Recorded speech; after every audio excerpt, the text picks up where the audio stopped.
Well, part two, let's make Momo's comic biography. And I've made a bunch of parts while I've been away. So remember, we have to make the cover. But first I want to go over my list. I have my 10 items. And remember, born is the first one, and today is the last one. But Momo is a pet that we lost long ago.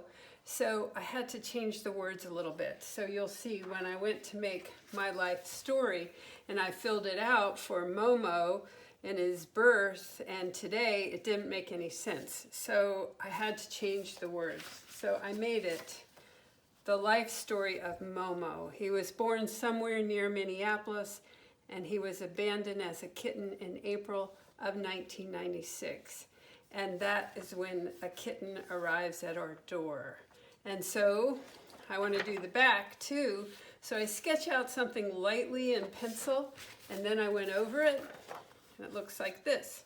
Number 10, Momo is buried under the golden tree where the birds sing over him.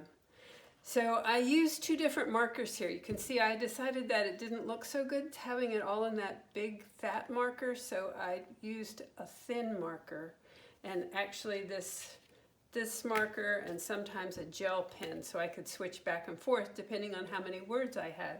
So now I have the front and the back is done.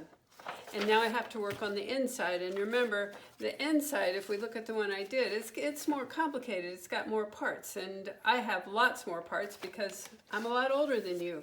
So we want to make your life story, but I'm making Momo's story. And remember, you could either draw out the squares or you could just put the numbers inside the folded squares and work on little pieces. So I cut a little bunch of pieces because you remember, I'm not very confident about my drawing, and so I had just the sheet. Well, I did the drawings, but here's Momo. I thought I'd do one for us together here. Here he is with his big shoulders after he's grown up, and he's got his big, strong paws, and he has, I'll tell you about that part. Remember his ear, and he has one sharp ear and one busted up ear, and he's got his eyes. He's going to be looking straight at you, kind of like a fighter.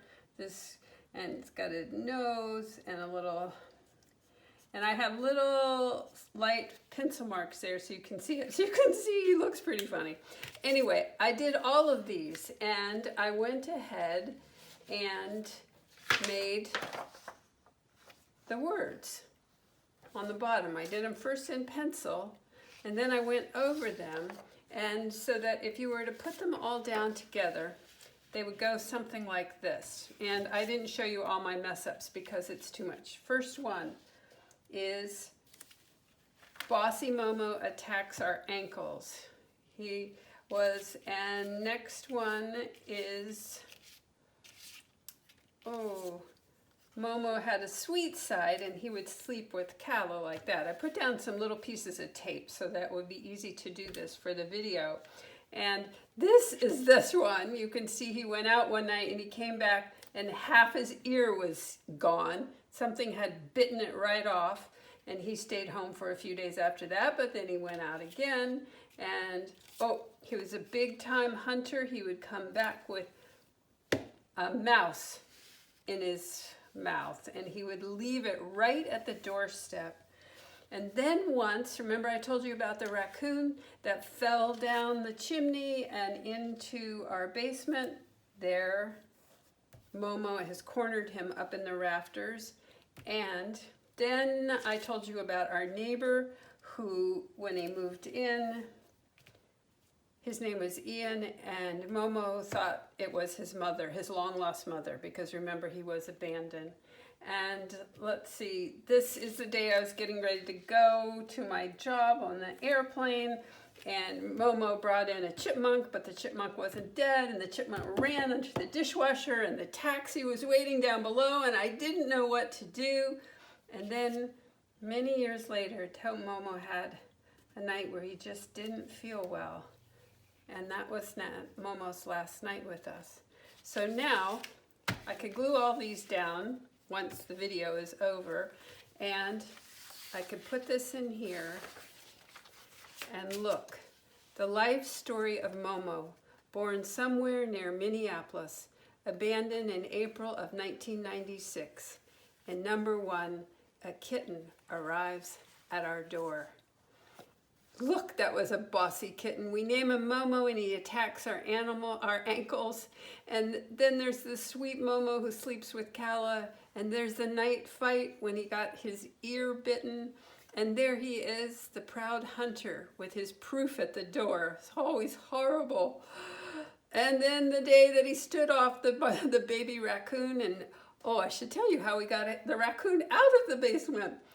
We took Momo out, we locked the door, and we put down a trail of popcorn up to the basement window, and the raccoon, it took him half a day to get calm enough to come down and eat all the popcorn and climb up out of the basement and away from our house. Here's number 7.